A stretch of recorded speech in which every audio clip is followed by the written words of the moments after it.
They had already printed the wedding photo before the ceremony.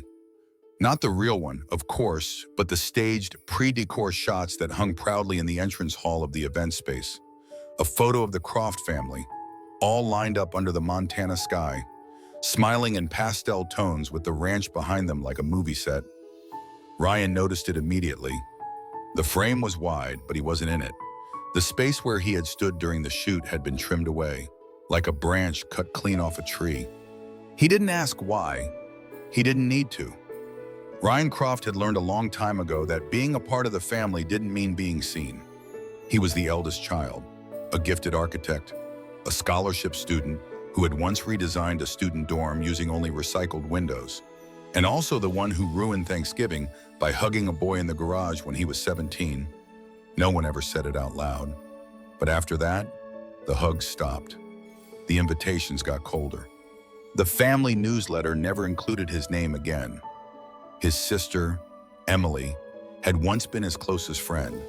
As kids, they used to build pillow forts in the basement and talk about the lives they'd have, hers filled with flowers and concerts, his filled with buildings and big cities. But that was before she went away for college and came back with a different tone in her voice. One that said, "We still love you," but only in lowercase letters. One that said, "Just don't make a scene." Or one that said, "Be there, but not too loud." Now she was getting married. And the man she was marrying was Daniel, the golden boy from high school, the son of a powerful family, the quarterback with a scholarship and the perfect teeth. The same Daniel who, in the final week of senior year, had pulled Ryan out of a snowstorm, warmed his hands with his own, and for a brief, almost imperceptible moment, let the silence between them say everything. Ryan never told anyone. But Daniel knew. Daniel had always known. The invitation to the wedding came in late. No +1, no mention of his profession, no family toast assigned, just a seat off to the side, away from the main table. When he arrived at the venue, the hostess at check-in greeted him as Emily's cousin. Ryan didn't correct her. He walked past the giant print of the Croft family photo, paused for a second, and stared at the clean cut across the edge. The background was perfect. So perfect. There wasn't even room for the son they wanted to forget. But Ryan hadn't come to be seen. He had come because something about this wedding didn't sit right in his chest, like a thread pulled too tight, like a story that wasn't finished. His hands trembled, not from anger but from memory, from the silence that had followed him like a ghost. He hadn't spoken to Daniel in years, not after that night, not after he left without a word. But something in Ryan's bones told him this wedding wasn't just a celebration. It was a performance. And somehow he was the only one in the audience who remembered the lines that had been cut from the script. If stories like this speak to your heart, don't forget to follow Heart Stories. Every share helps bring more unseen voices into the light. The rehearsal dinner was held in a rustic barn turned event hall, filled with mason jar chandeliers, burlap table runners, and string lights that blinked a little too bright. Everyone wore practiced joy. The laughter bounced off the wooden beams like an echo that didn't quite belong to anyone. Ryan sat at the furthest end of the table, too far to be part of the toasts, too close to pretend he wasn't watching. Daniel was magnetic as always, polished, charming, and perfectly timed in every laugh. He pulled out chairs, passed wine glasses, made Emily glow with the kind of love that photographs well. He thanked her parents for trusting him. He made a self-deprecating joke about forgetting the ring once. Everyone adored him. But Ryan saw something they didn't. In the few seconds their eyes met, Daniel looked away too fast, blinked too hard. There was no warmth there, only a rehearsed blankness. During dessert, Ryan excused himself and walked outside into the cold. He lit a cigarette he didn't want and stared at the mountains in the distance. In that stillness, the past crept in like frost beneath a door. He thought of the night in high school after the championship game. Daniel had driven him home through a snowstorm. The windshield wipers barely worked, and the world outside was just white noise. They had pulled over when visibility dropped to zero, both laughing from adrenaline and cold. In the silence that followed, Daniel had looked at him, not like a teammate, not like a friend, but like someone trying to hold back gravity. He didn't say anything, just leaned in, barely, then stopped himself and muttered, "We should go." That was it. Nothing happened, but everything did. The next day, Daniel avoided him at school. A week later, he transferred to another state for college. Ryan never got a goodbye, and now he was back, engaged to Ryan's sister. Smiling with the same mouth that once trembled under fear, holding hands like he never had to let go of someone he really wanted. Ryan went back inside just as Emily stood to make a toast. Her words were sweet and sincere. She said Daniel taught her what it means to be chosen, that in a world full of noise, he made her feel like the only voice that mattered. People clapped, Daniel kissed her forehead, and Ryan felt a crack somewhere deep beneath his ribs.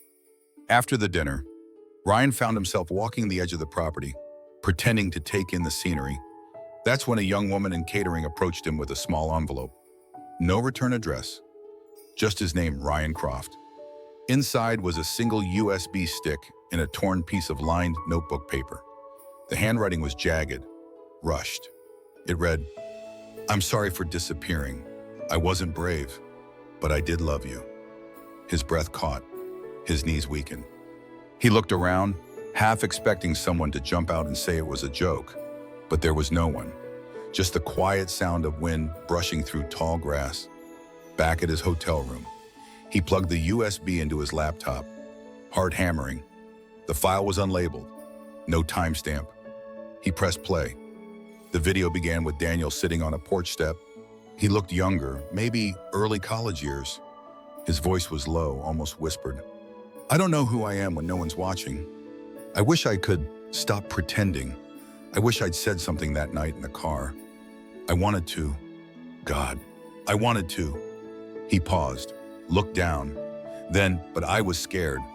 My dad said he'd cut me off if I ever embarrassed him. And Ryan, he didn't deserve to be part of that punishment. So I ran, like I always do. Ryan's hands covered his mouth. He couldn't move, couldn't breathe. The video ended abruptly. No goodbye, no date, no explanation for why it had surfaced now. No proof that Daniel even meant for it to reach him.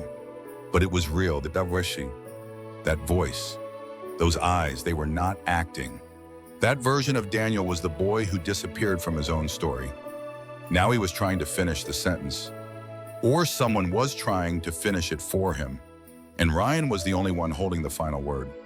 For most of his life, Ryan had trained himself to question what was real, especially when it came to love, memory, and anything that once made his heart believe. But this video, it was different. It wasn't romantic. It wasn't dramatic. It was just a boy, terrified and honest, sitting on a porch trying to speak into a future he wasn't sure would ever come. And now, years later, that voice had somehow traveled across time and landed in Ryan's hands. He couldn't sleep that night. The screensaver danced on his laptop, but Ryan stared at the ceiling. Who had sent the video? It didn't feel like Daniel. If Daniel had wanted to come clean, he would have done it in person. Or he wouldn't be marrying Ryan's sister. Maybe it was Emily. Maybe she found this video and realized something was wrong. Or maybe, and this theory scared him the most, it was someone in Daniel's family. Someone who didn't want the wedding to happen under false pretenses. Morning came with no answers. Ryan dressed slowly, still numb, and walked to the venue for the final ceremony walkthrough. Everything was already perfect. The altar overlooked the valley. Rows of white chairs gleamed under the rising sun. Emily flitted between vendors, clipboard in hand, radiant and focused. Daniel stood near the back, speaking with his father, Gregory Hale. Gregory was a man of clean suits, sharper opinions, and eyes that judged faster than they blinked. He had made his money in agricultural exports and was known for reminding everyone of it.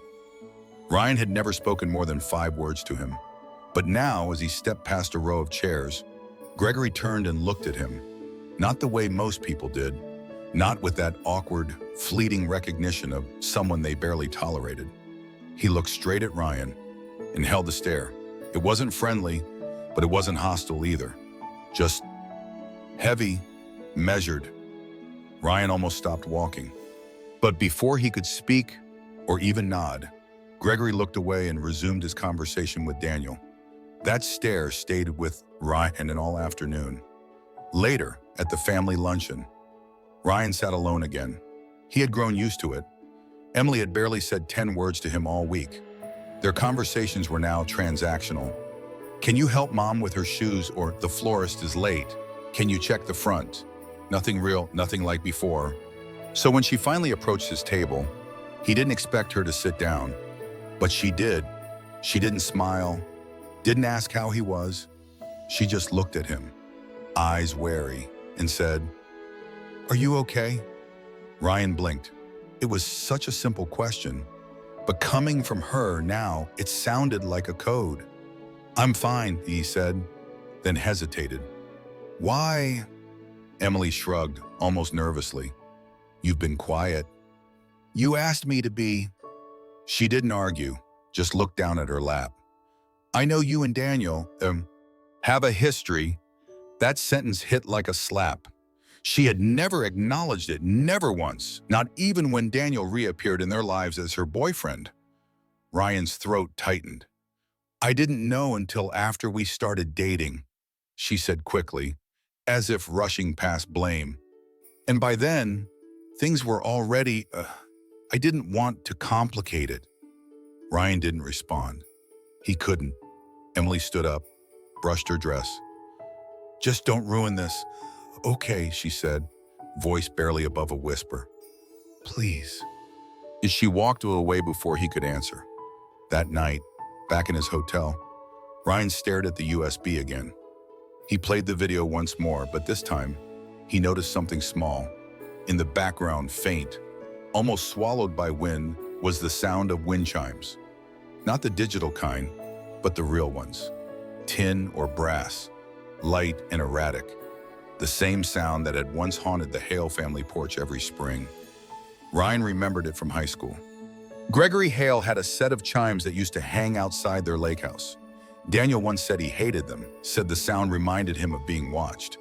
It was then that Ryan realized something chilling. That video wasn't recorded in college. It wasn't a memento from the past. It was recent. Recent enough for those chimes to still be there. Recent enough that Daniel probably didn't know it had been recorded. And that meant one thing: Daniel hadn't sent it. But someone in that house had. Someone who wanted Ryan to see the version of Daniel that the world never would. Someone who believed the truth still mattered, even if it came from the shadows.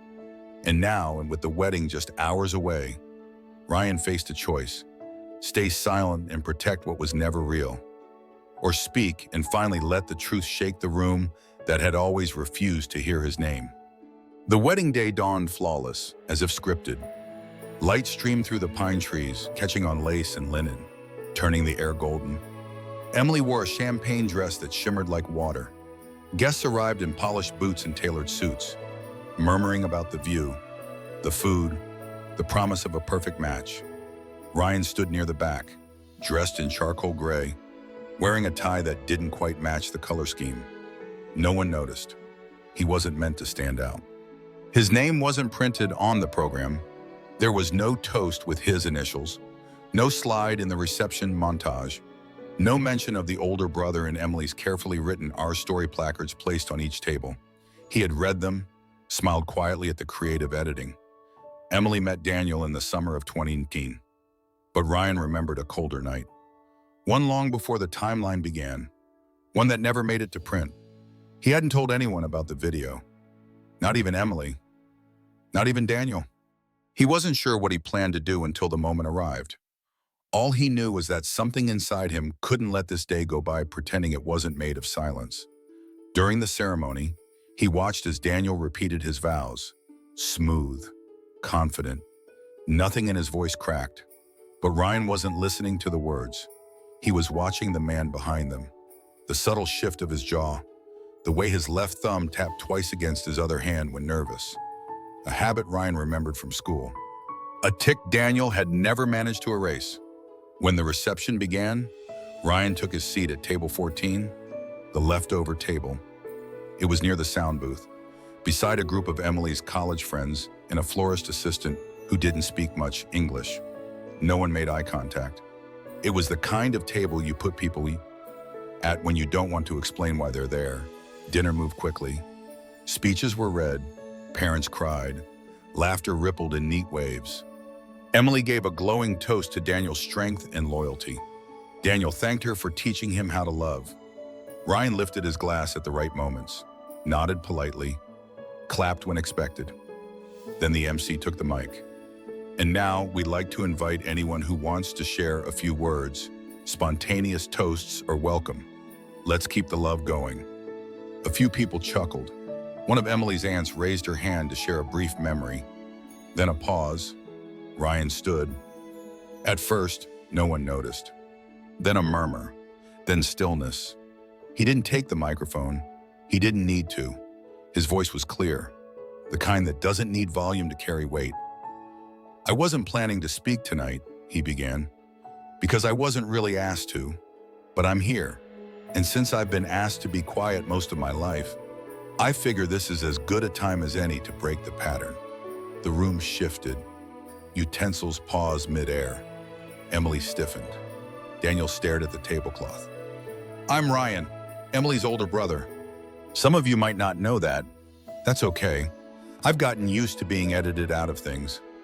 A low, uneasy laugh rippled. No one joined in. I just wanted to say that I've known Daniel longer than most people in this room. Long before he met Emily. We went to school together. He once drove me home in a snowstorm, and I remember that because it was the first time I felt seen, not tolerated, not managed, just seen.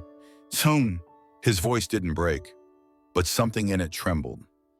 And then, like all good secrets, that moment disappeared. So did the person who gave it to me. He looked at Daniel, not with anger, but with something heavier recognition. I'm not here to ruin anything. Weddings aren't for that, but I do believe that love, real love, shouldn't start with silence, or shame, or the fear that if someone saw who you truly are, they'd leave. A sharp breath somewhere in the back, a gasp. Ryan continued. So, to Emily and Daniel, I wish you honesty. Not the comfortable kind, the kind that's terrifying, the kind that demands you show up fully, because pretending works until the lights go off, and then you're left wondering who really knew you. He raised his glass. To truth, even when it's late. And he sat down. The room didn't applaud. Not right away. A few hands touched glasses. A few faces turned away. Emily didn't speak. Daniel stood and walked out of the room without a word. Ryan didn't follow. He didn't need to.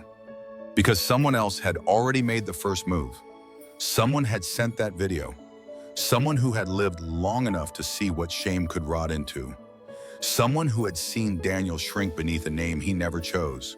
And that someone, was about to step forward. The morning after the wedding was quiet in a way that felt rehearsed, as if the air itself knew how to tiptoe. The reception hall was being cleared out, flowers wilting slightly in their vases. Confetti swept into corners, half-empty champagne bottles sitting in silence. Emily had already left town early that morning. She left no note, no goodbye, not even to her own brother. Ryan sat in the lobby of the lodge, suitcase by his feet, unsure whether he felt relief or remorse. His toast had cracked something open, but it hadn't led to anything resembling clarity. Daniel hadn't returned to the reception after he walked out, and no one, not one single family member, had approached Ryan afterward. Not even their mother, who simply offered him a nod in the hallway and avoided eye contact. He was preparing to call a car to the airport when the lodge phone rang. The front desk attendant called out, "Mr. Croft, there's someone asking for you. Says he's in the parking lot." Ryan hesitated, then walked out into the sunlight. There, leaning against a black SUV, stood Gregory Hale, Daniel's father. The man who had stared at Ryan with strange calculation 2 days ago now looked tired, like the weight of several decades had finally decided to land. "I won't keep you long," Gregory said. His voice was lower than Ryan remembered, slower, He pulled something from his pocket and handed it to Ryan, a second USB stick. No note this time, just the device. I'm the one who sent the first video, Gregory said, almost like a confession. I recorded it last winter. Daniel didn't know. Ryan stared at him, confused, defensive. I'd heard him talking to himself on the porch. Gregory continued. It was cold. He was rambling about the past, about a boy named Ryan, and I realized he was talking to someone he'd never had the courage to face, so I hit record. I didn't know what I'd do with it at the time. Why send it now, Ryan asked, his voice dry. Because you deserved to know the truth before they buried you in silence again. Gregory sat down on the edge of the truck bed. No performance, no bravado, just a man unraveling his own history. I wasn't kind to him growing up, he admitted. I thought being hard on Daniel would shape him, but all I did was teach him how to hide. And when I realized he was going to marry your sister, not out of love, but fear, I couldn't let that be the next lie in our family's legacy. He looked up, eyes shining with something unspoken. I don't expect forgiveness, but I do hope that something better starts with you. Ryan didn't know what to say. For years, he had painted Gregory Hale as the architect of silence, a man who broke his own son's sense of self before the world had the chance.